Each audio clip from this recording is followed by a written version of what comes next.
پیمبر ہیں فاطمہ، ایمان میں علی کے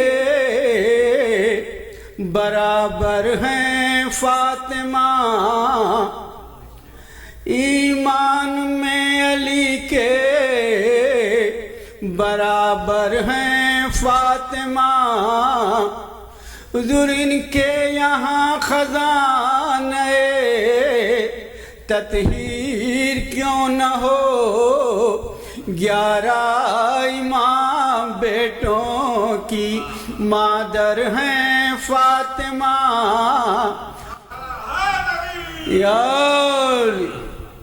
اور 4 مصرے سید الشہداء کی شان میں۔ بڑھ گئی مظلومیت سے اور کچھ شان حسین، بڑھ گئی مظلومیت سے اور کچھ شان حسین، در فطرت انسانیت ہے مرثیہ خان حسین، فطرت انسانیت ہے مرثیہ خان حسین، ایک چشمہ ہے چشم اہل ظاہر میں مگر، ایک چشمہ ہے چشم اہل ظاہر میں مگر، حضور دولت معصومیت ہے زیر دامان حسین، زیر دامان حسین، حضور یہ تو کہیے امتحان خود ایک حد پر رک گیا، یہ تو کہیے امتحان خود ایک حد پر رک گیا، ورنہ تھی اس سے بھی آگے حد امکان حسین، حد امکان حسین۔ صلوات اللہ۔ At this time I would request Sheikh Jalil to take the member, and you brothers please come a little bit forward so that it's etiquette for the majlis and we are ready for the majlis. Oh.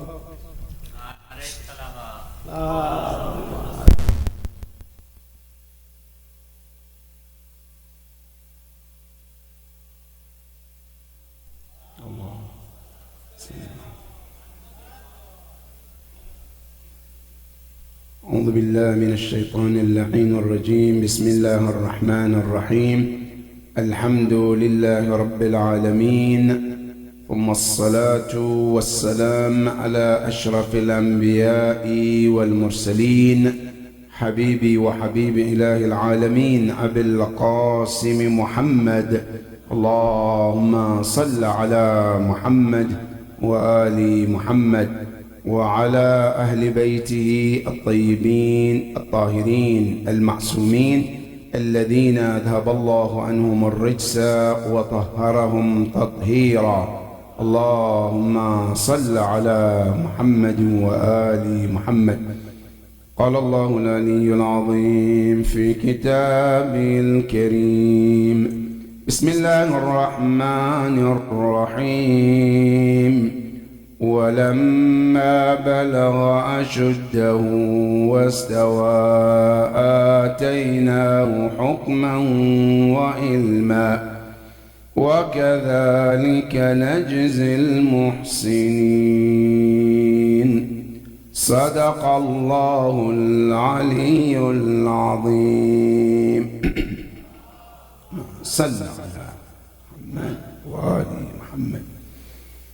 In continuation of our ayah 14 of Surah Al-Qasas, which started with the story of Nabi Allah Musa alayhi salam. Before we proceed, there is something very important, and that is when Quran shares stories about any prophet, whether it be the story of prophet or the story of the people of cave or the story of Ashab al-Sabt, or the list goes on. The question is, what is the hikmah of it? Is Quran the book of stories, or Quran is a book of guidance? Now clearly Quran made it very clear that this book called Quran is nothing but the book of guidance. Alif Lam Mim Dhalika al-Kitab La Rayba Fih Hudan lil Muttaqin. That this book is nothing but a guidance. Now, if it's a guidance, what is the purpose of Allah in the Quran? The whole chapter named it Surah Al-Qasas, where He gives stories about prophets and other people as well. Now, another ayah comes to clarify. Allah subhanahu wa ta'ala says, when we tell stories in the Quran, our purpose of those stories, inna lafi qasasihim la'ibra. Meaning, the stories we share with you in the Quran, the only reason so that you take admonition, you take a lesson out of it. That's the purpose of it. So any story you read in the Quran, the lesson is at the end of the story, what is the take-home message from that story? What is the message Allah is giving to me that I can learn to better myself today? That is the purpose of the story. Now, one of those stories is the story of Musa alayhi salam. Yesterday or last night, ayah 14 tells us about part of the life of Musa alayhi salam. Musa, in this surah, his life story can be divided into different sections. Section number 1, before he was born, the challenges around him. Before he was born, the challenge of Bani Israel. That's number 1.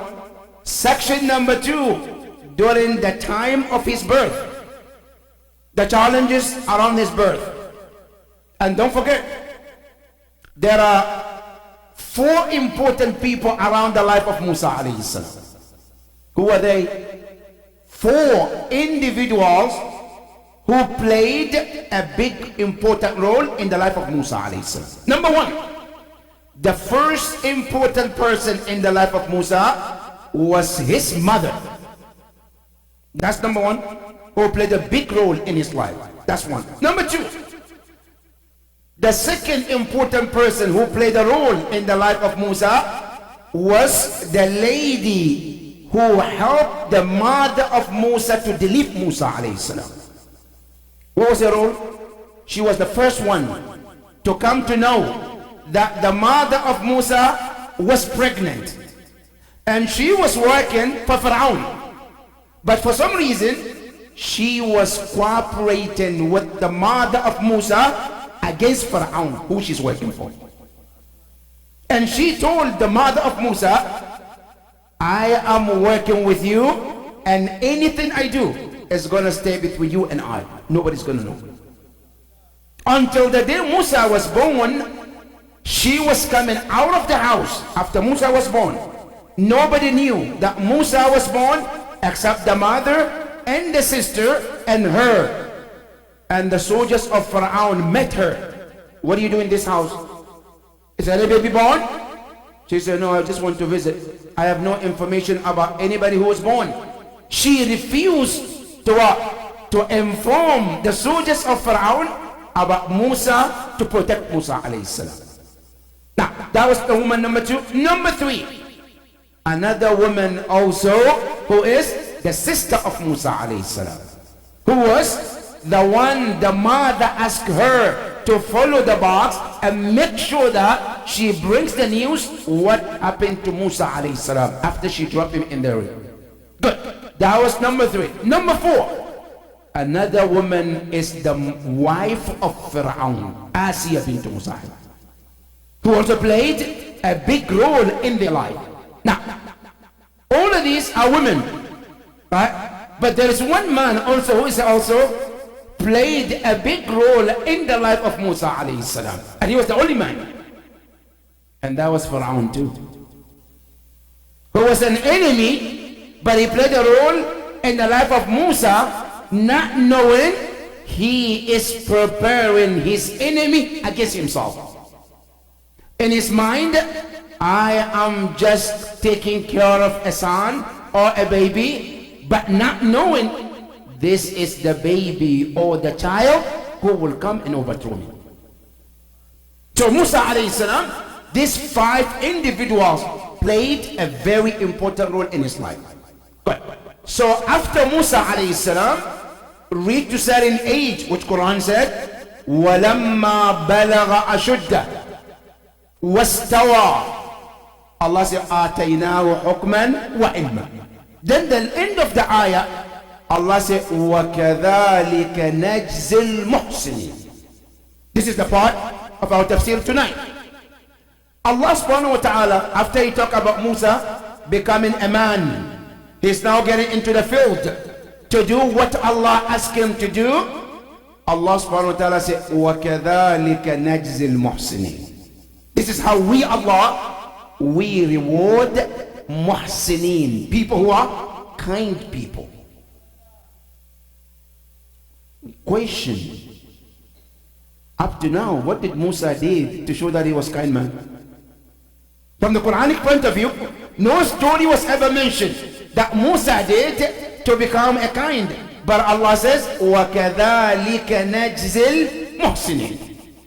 Now, what is the ihsan of Musa which Allah is talking about? To understand this, ayah 15 tells you the ihsan of Musa. So Allah subhanahu wa ta'ala talks about Musa was a very kind person. And Allah said, we reward the kind people. Kindness is very important in Islam. And it's one of the maqamat in Islam. There is something we call maqamul muhsinin. When a person is kind, they have a special place with Allah subhanahu wa ta'ala. Now, in Quran, what did Allah say about muhsinun? When somebody is kind, what is the Quran talks about him? And that is one of the lessons for tonight. No matter what you can do, just try to be kind to Allah's creation. Being kind to Allah's creation, whether they are Muslim or non-Muslim. Now, just to understand how kindness plays a big role in Islam, right?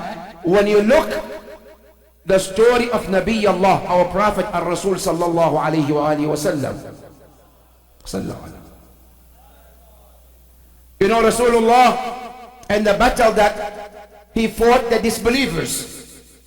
In that battle, Muslims were winners, they won the battle. They captured so many prisoners. Among them were women. After the battle was over, a lady came to Rasulullah. Said, Ya Rasul, Ya Muhammad. She doesn't believe in him as a prophet, so she called him by his name. Ya Muhammad, do you know me? The prophet said, who are you? Tell me. She said, Ya Muhammad, have you heard somebody called Hatam al-Ta'i? He said, yes, I heard about it. Who was Hatam al-Ta'i? Was a very kind, generous man. To the point, some of the Arab mentioned, he had a horse that he loved so much. Horse that he loved so much. Now, out of his kindness, he slaughtered the horse to feed people when they needed it. That's how generous he was. So this man died before Rasulullah. Now, this woman came to Rasul, Ya Rasulullah, my father is Hatam al-Ta'i. He was so kind man, as you know, and you heard about him. Ya Muhammad, can you free me because of my father's kindness? Not her father's kindness. The Prophet says, I freed you because of your father was kind. Allahumma salli ala. Then she left. As she was leaving, her other people, disbelievers, they asked her, where are you going? They said, I'm freed, I'm going home. What did he do? She said, I spoke to Muhammad. What did he say to him? I told him about my father's kindness, and because of that he let me go. Then they said, can you talk to him on our behalf too? Now what do you call that? Tawassul, huh? Those mushrikeen, they're doing tawassul with whom? With this lady, right? Now we cannot go to Muhammad directly and talk to him. You can, because he knows your father. So can you talk to him about us so he can free us too? She said, I will. She went to the Prophet. Ya Muhammad, I want you to free my people too. You know what Rasulullah said? Exactly what mentioned in the book. خذيهم هم لك أيضا. Take all of them. They're all yours. Take them. Sallallahu alaihi. That is the kindness. Right? Rasulullah wants to tell you that the father was not kind to me as a person, but his kindness to creation of Allah deserve his children to be kind too as well. And this is where the Quran says, هل جزاء الإحسان إلا الإحسان. The kindness deserves to be returned to it what? With kindness. Now, Al-Quran tells you, when somebody is kind, what does Allah do for them? In Quran, there are three things I'm going to mention tonight from the Quran regarding people who are kind. Number one, Allah subhanahu wa ta'ala says, Inna Allah yuhibbul muhsinin. Allah subhanahu wa ta'ala says, I love people who are kind. Now, doesn't matter even if a person is not a Muslim, as long as they're kind, Allah says, I love them. Kindness is something that Allah loves so much. And that is one of the benefits of being kind. Number two, Quran says, not only Allah loves people who are kind, Allah said in the Quran, if you want my mercy, rahmah of Allah, right? Who are very close to the rahmah of Allah. You know, one of the things that we always ask Allah, Ya Allah, be merciful to us. When we make dua, Allahumma inni as'aluka bi rahmatika allati wasi'at kulla shay. Ya Allah, I ask you by your mercy. Now Al-Quran tells you, when can you become close to Allah's mercy? When you are kind. Allah said, then you deserve my mercy. Inna rahmatallah qareebun min al-muhsinin. Allah said the mercy of Allah is very close to those who are kind. So if you want the rahmah of Allah, be kind to Allah's creation. That is number two. Number three, Allah said not only my rahmah is close to those who are kind, Allah said Wallahu ma'al inna Allah ma'al muhsinin. Allah said I'm always with those who are kind. Like he says, Inna Allah ma'a as-sabirin, Inna Allah ma'al muhsinin. Allah said, I'm always with those who are kind. That is the power of kindness. So Musa alayhi salam, Allah subhanahu wa ta'ala said, we reward people who are kind. Ya Quran, question. The reward, is it in this dunya or Yawm al-Qiyamah? Which one? When Allah says, وَكَذَلِكَ نَجْزِي الْمُحْسِنِينَ. This is how we, Allah, reward the kind ones. Is it Yawm al-Qiyamah or is it in this dunya?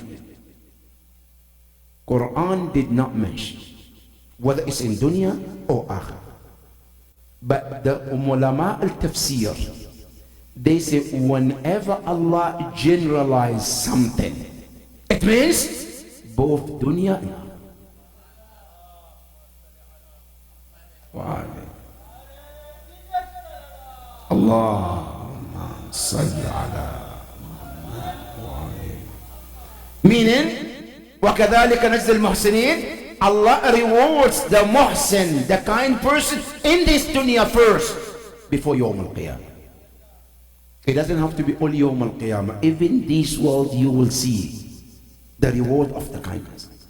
Now, when you go to the next ayah, Allah subhanahu wa ta'ala, in the details, you will see when you are kind, how it returns back to you. The next ayah 15, Allah subhanahu wa ta'ala enters in different part of Musa's life story. And he says, وَدَخَلَ فِي الْمَدِينَةِ عَلَى حِينِ غَفْلَةٍ مِّنْ أَهْلِهَا. Musa alayhi salam entered the city. But Quran didn't mention which city. So Musa entered the city. Now, this sentence means something. Entered the city, meaning he was somewhere and he left there to come to this city. Question, where was he before he came to this city?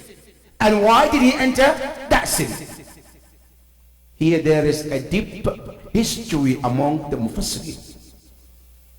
The first one, they said, Musa alayhi salam, when he reached certain age, he was never agreed with Pharaoh.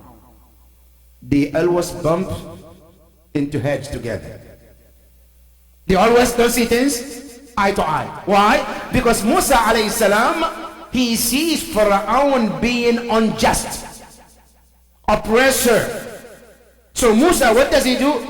He always confront Musa, Pharaoh, for that oppression. And Pharaoh didn't want that. So what happened?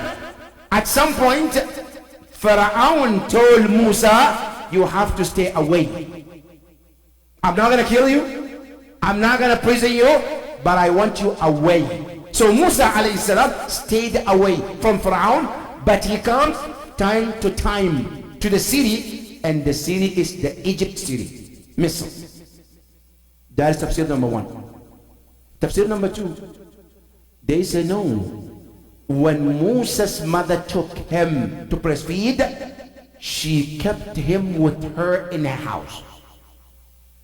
And he, Musa alayhi salam, normally comes back to Pharaoh's place from time to time. And that's why Quran says, وَدَخَلَ الْمَدِينَةِ. He entered the city where Pharaoh used to live, where the castle of Pharaoh is. Now, because the historian said Pharaoh, because of his arrogance, he located himself outside the city, where people don't normally come to him. So, before you can come to Pharaoh, he lives in a completely different city compared to where people live. So, Musa alayhi salam, because he was raised by Pharaoh, so he is allowed to come in and out in the city where Pharaoh used to live. That's why Quran says, وَدَخَلَ الْمَدِينَةِ. He entered the city. But then Quran made a very important distinction. A very important note. What says that? عَلَى حِينَ غَفْلَةٍ مِّنْ أَهْلِهَا. When the people of Egypt were not paying attention. Now what does he mean? Hina ghafla. The time people were not wanting. They are not paying attention. That is the time Musa entered the city. What was that time? Al-Mufassirun, they say that time is between Dhuhr and Asr. A time where people take a break from their work to rest and come back to continue the day. With that time, people are resting. Right? That is the time when Musa alayhi salam took the advantage to enter the city where Pharaoh used to live. That's why Quran says, "Ala hina ghaflatin min ahliha." That's tafsir number one. Tafsir number two says, no. Hina ghaflatin min ahliha. It's referring awwal al-layl, the first or the beginning of night, which is the time of Ghurub, when the Asr is finishing. People finish their work, they're wrapping up, everybody is focusing about going home. You remember the time of traffic? 495? When everybody's rushing to get home? What do we call it? Rush hour? Where everybody's mind is what? Getting home on time, right? I'm not focusing on anything, just to get home. That is the time Quran called حين غفلة من أهلها. That's the time Musa entered the city. And when he entered the city, that is where the beginning of new life of Musa started. At that moment, فوجد فيها, he found in that city رجلين, two men. One of them is Qibti, one of them is from Bani Israel. What are they doing? Quran says يقتتلان. Al-iqtital meaning they fighting one another. The Arabic word is so amazing. If you say qatala, it's one side, one person fighting the other, but the other is not fighting back. Good. If it says ifta'ala, iqtatala, meaning what? Both sides. Meaning Mr. A is fighting Mr. B, and Mr. B is also fighting Mr. A. Now, the word of the Quran, yaqtatilan, they were in the middle of fighting each other. One of them is from Qibti, the other one is from Bani Israel. Question, what was the reason of fight? What was the reason? Did you just make them start fighting? No. It is mentioned that the Qibti was the cook of Pharaoh. Was the cook of Pharaoh. So this cook brought some items to take inside to go and cook for him, for Pharaoh. So when he came with the staff, he asked the Bani Israel to pick the staff with him to go inside the house. But he was not polite, was not kind to Bani Israel, man. He was disrespectful. So the Bani Israel also was what? Disrespectful back. That's the cause of their fight. That's where the beginning of the fight between the Qibti and Bani Israel. So they were fighting at that time. Musa alayhi salam entered. As he entered the city, the first thing he met was the fight. فوجد رجلين يقتتلان هذا من شيعته. One of them was among those who are followers of Musa. This is where the word Shia comes from. Shia, today many people take the word Shia negatively, right? They say, oh, Shia means bad. And then they took one ayah in the Quran, إن الذين فرقوا دينهم وكانوا شيعا لست منهم في شيء إنما أمرهم إلى الله. The ayah says, يا رسول الله يا محمد إن الذين فرقوا دينهم, those who divided their religions, they became sects. وكانوا شيعا, and they became group. Allah said, لست منهم في شيء, you are not part of them. Now what did they say? They say, look, Shia'an means Shia. So that means Shia is a bad thing. Shia is what? Bad thing. So don't be Shia, because Quran said you are something negative about it. Right? So that's the word they use. But then see, if you want to use, this is the being fair by the Quran. It's fair before you say something about Quran. You have to look at Quran as a whole. You cannot pick and choose what suits you to use it the way you want and leave what doesn't suit you. Quran is a book of Allah. If you use the word Shia negatively in one place, you are not fair, because the same word Shia was used other place for positive. So why are you using the negative one and forgetting the one that is positive? Another ayah in the Quran, Allah says, وَإِنَّ مِن شِيعَتِهِ لَإِبْرَاهِيمَ. The Shia of Ibrahim the part of the group is Lut and Ibrahim. They were part of the group of Egypt. That's a positive. But you don't hear them saying Shia is good because they use this one, but they use the other one against. This all the Shia is bad word. Right? Now, one of them where the Quran used the word Shia positive is this verse. It says, فَاسْتَغَاثَهُ الَّذِي مِنْ شِيعَتِهِ. One of those who was from the group of Musa, which is Bani Israel, he asked help from Musa alayhi salam. فاستغاث الاستغاثة meaning to ask for help, as we read in Dua Kumail, يا Ghias المستغيثين. فاستغاث الغوث meaning help. He reached to Musa, Ya Musa, I need your help. And what did Musa do? Musa helped him. But the question that we're going to pose and then talk about it tomorrow if Allah gives us a life, more details about it.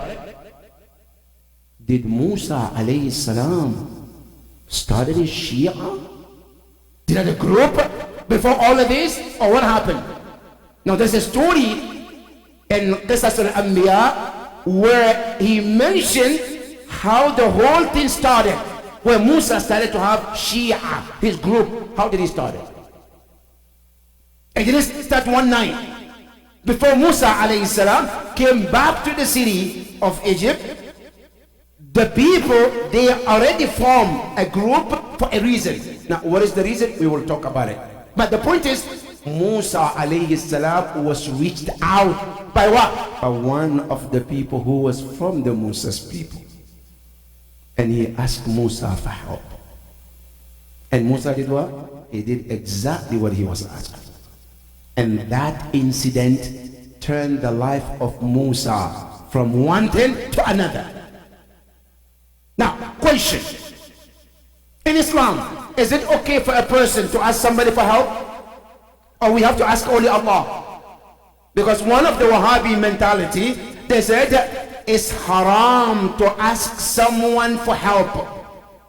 If you want to ask, you only have to ask Allah. And what is the dalil from the Quran? We say, إِيَّاكَ نَعْبُدْ وَإِيَّاكَ نَسْتَعِينُ. You alone we worship, and you alone we ask for help. So if a person asks another person for help, is what? Is shirk. If that is the case, now in this surah, Surah Al-Qasas, ayah 15, tells us the person from Bani Israel reached out to Musa and asked him for what? For help. So not asking Allah directly, is that shirk or is halal?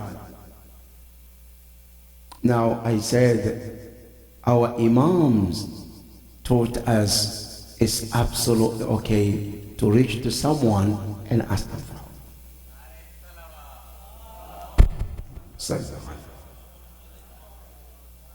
And the best one is Abu Abdullah al-Hussein, where on the day of Ashura he says, هل من ناصر ينصرنا هل من معين يعيننا هل من ذاب يذب عن حرم رسول الله.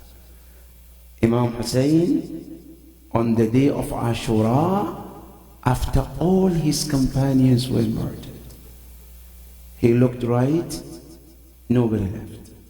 He looked right, left, nobody left. He looked in front, no. Behind, no. That's when he looked in the sky. And then he says, هل من ناصر ينصرنا هل من معين يعيننا هل من ذاب يضب عن حرم رسول الله. Is there anyone out there somewhere who can hear our voice and run to us and come to aid and help us? You know who was the first one to come out, huh? Imam Zayn al-Abidin, Salamullahi alayh. Imam Zayn al-Abidin was sick. He was in the tent, cannot even move. When he heard that voice, he reached to his aunt Zainab. Ya ammati, ya Zainab, nawulini al-asa. Can you get me a stick that I can lean on to go to the battlefield? Zainab salamullahi alayha, she looked at him. She said, oh my son, ya Ami, ya Ali, Zayn al-Abidin, have you ever seen an aunt giving her son or niece or nephew a stick to go and fight, to go get killed? Why can I do that?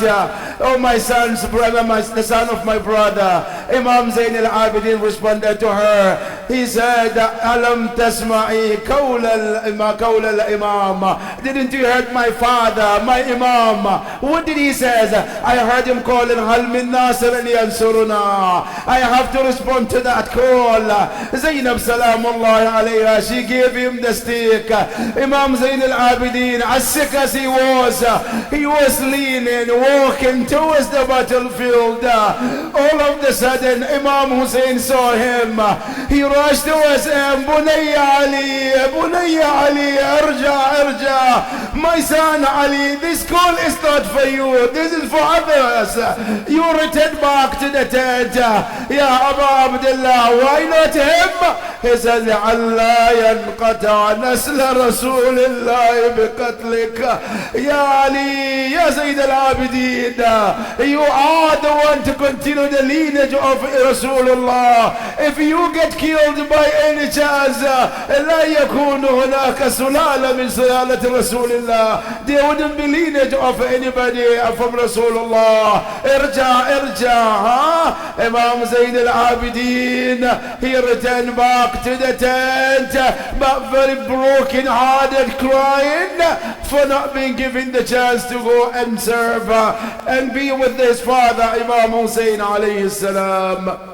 Inna lillah wa inna ilayhi raji'un. وسيعلم الذين ظلموا أي منقلب ينقلبون والعاقبة للمتقين. إلهنا نسألك وندعوك بأحب الخلق إليك بمحمد وعلي وفاطمة والحسن والحسين والتسعة المعصومين من ذرية الحسين. Fridge عنا فرجا عاجلا قريبا كلمح البصر أو هو أقرب من ذلك. يا الله, we ask you, this majlis, these tears, this masa'ib of Ahlul Bayt, Ya Allah, send the thawab of it to all the marhumin and marhumat of those who sponsors tonight, Ya Rabbal Alameen.